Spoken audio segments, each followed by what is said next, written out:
You're now watching L Sports Talk. What's going on, everybody? It's your boy Al Knows, and I'm so fascinated by the ascension of Tyler Shuck and his rookie ascension into pretty much Saints lore. Like he has the potential to be the greatest draft pick in Saints history, and I'm not being facetious at all. He's right now already after 9-10 games my favorite NFL player because he's the quarterback of my team, the New Orleans Saints. Okay, Terron Armstead, the big dog, New Orleans Saints Hall of Fame offensive tackle, hosted Tyler Shuck on his podcast. And Tyler Shuck got an opportunity to talk about his rookie year. So I'm going to play that and let you guys hear what I hear. And, man, every time he talk, I just love to do more, man. I'm full in on Tyler Shuck, like full in. He's the guy, my guy, our guy. Who that? You put your bones back together. Mm-hmm. You go to Louisville. You entering this Louisville season as an undrafted guy, injury riddled, all those things, and you go and you have your final season there, and you get drafted to the Saints, 40 overall. What was that feeling like? Getting your name called early second round to the New Orleans Saints. Speechless, really. It was surreal because of the culmination of everything. Yeah. It wasn't a shock because I knew kind of everything that went into that process, and going through the draft process, seeing the guys kind of around me that had come before me, and I knew just kind of sticking to that mentally. But it was unbelievable kind of when I found out it was the Saints, because of I didn't think it was going to be, they had Derek Carr, they had drafted Spencer and Jake, they had all these other factors. Really all my coaches were the Saints at the Senior Bowl, so kind of looking back, it was like, oh, this makes sense. They were plotting on you. Yeah, but that was my favorite spot because of Kellen and Nuss and all the quarterbacks in the building and the kind of the future that was building here. And I know the Browns were on the clock, 2 picks prior, and I was like, man, I'm going to Cleveland. Yeah, I was like, oof, this might be interesting because I had a great relationship and visit all the teams that needed quarterbacks, the Giants, and but I was happy for sure when I got picked here. I was happy I didn't get to go up to Cleveland because I was like, man, this was the spot to be in. You're right. see Tyler Shuck, he's learning, man. But look at Armstead, bro. Why he so icy right now? What he doing, bro? Why he got the Cuban on, he got the wrist on, he got the pinky on. He out there flossing. You can't be 300 pounds and walk around with that much jewelry on, bro. But Tyler Shuck really he really caught himself talking about how he really didn't want to go to Cleveland. He just didn't. He did not say that in this, but he said that. He did not want to go to Cleveland, but I just find that funny. Cleveland is not the spot to be. Yeah. Since you brought it up, there was a lot of discussion surrounding your draft, particularly the quarterback position.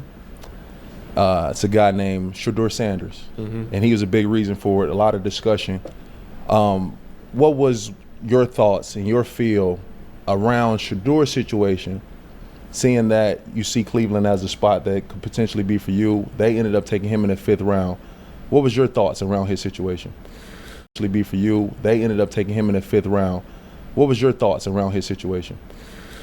I mean, for me, it was just a lot of unknown. Once I got drafted, I kind of just blacked out and was happy to be there. So it was surprising overall because of, how pre-draft mocks go. Yeah, the process for sure. But the thing I kind of knew, and I didn't put any stock into all the pre-draft stuff because, during this time last year, I wasn't on anybody's draft boards. I probably was the 20th quarterback. I got you. And then you turn on the tape and you get to talk to me, and we get on the board, and I think throughout that process, being in those draft meetings with all those guys, you kind of understand that there's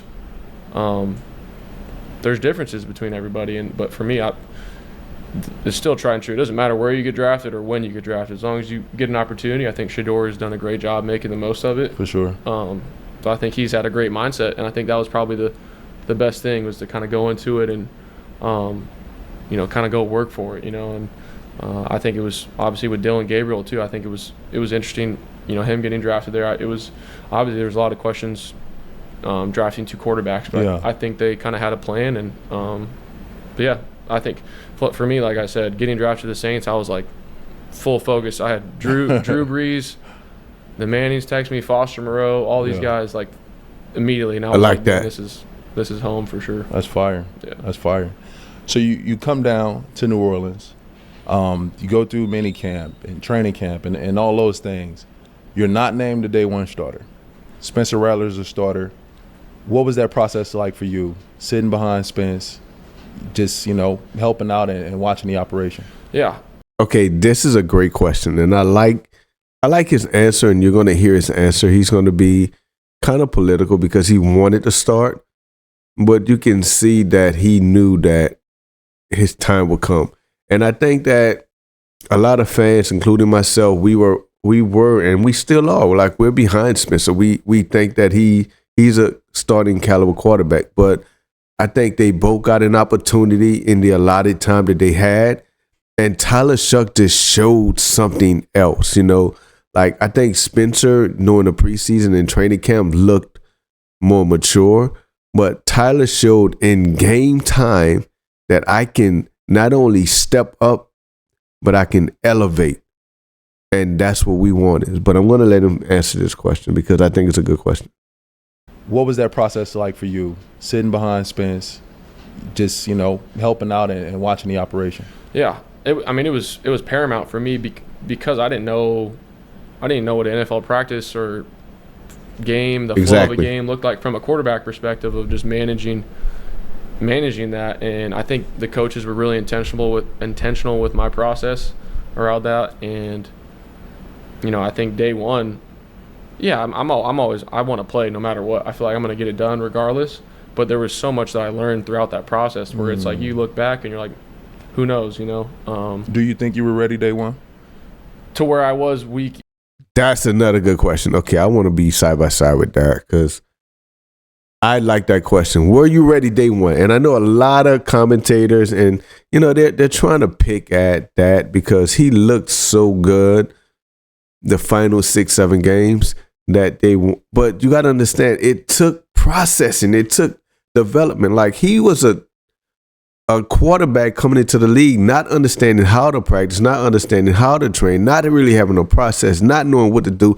Sure, as a competitor, he would want to be out there, but being ready against the Cardinals, the Broncos, the Seattle, I'm about to call them the Super Sons, the Seahawks, the who else did we face early? The 49ers. Like, throwing a rookie out there like that, this is what I'm telling you guys. I've said it in another video, and I'm going to say it again. What would have happened those first 4 games against those good teams while he's trying to learn, the fans would have been calling for Rattler, and we would have ruined what we got now. Right now, we got possibly the Offensive Rookie of the Year and a future quarterback that got an opportunity to look from the sidelines, learn from the mistakes of the incumbent, and take the mantle and run with it instead of throwing him out there and look like Cam Ward, where like he's the number 1 overall pick and they're still not sure they got their guy because he didn't have anything to look at. So I think over the offseason, Cam's going to be able to look at his own film and learn what he need to fix. Tyler got that in 1 year. He got to look at Rattler's tape and he got to learn dealing with a coach that's a quarterback coach and a quarterback, what to look for, how to fix it, how to run the play to the coach's standard. And he showed that. Like, they ran the same plays. The play calling didn't really change. It was the execution. But I want to hear his answer. And throughout that process where it's like you look back and you're like, who knows, you know? Do you think you were ready day one? To where I was week 8 or 9, no. Got you. Great answer, man. Would I have gone in there and competed? Yeah. Yes. But it's hard to know. You know, I think everything happened for a reason. We're sitting here right now because I didn't. You know, and come on. I think I love this dude, man. That's my favorite player. Playing against the defense on scout team, what I learned watching Spencer have success, watching Spencer go through some learning lessons, watching his preparation, keeping my preparation the same, and it was great because of I got the opportunity to do that and I think exactly that's it, man. I love this dude, man. I think that was the biggest thing learning from the coaches was if you have the opportunity to and you don't need to start right away, then there's no reason to, because the NFL is such a volatile business. I like Spencer, bro. I like Spencer Rattler. I think he'll get a chance for sure to start. He should. He's a great dude. He's a great player. He can spin it. He's athletic. Like I said, it's just there's a lot that goes into it. For sure. Everybody in the league, I think, everybody can spin it. Everybody can do it. It's kind of circumstantial. It's about having the right mindset, fit, opportunity, scheme, belief. For sure. Yeah, weapons. And we've seen you go out there with some names that not many people know outside your room, outside the building.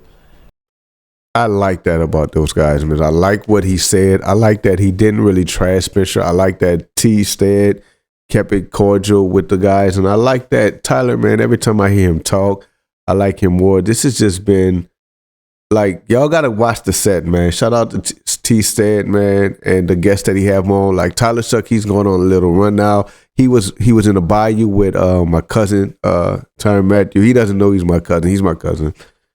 Like, not really, but really.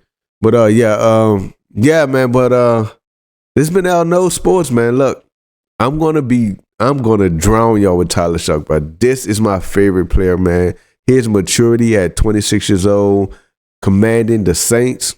Man, look, I'm so looking forward to next year, man. Let's go. Who that? I do like football.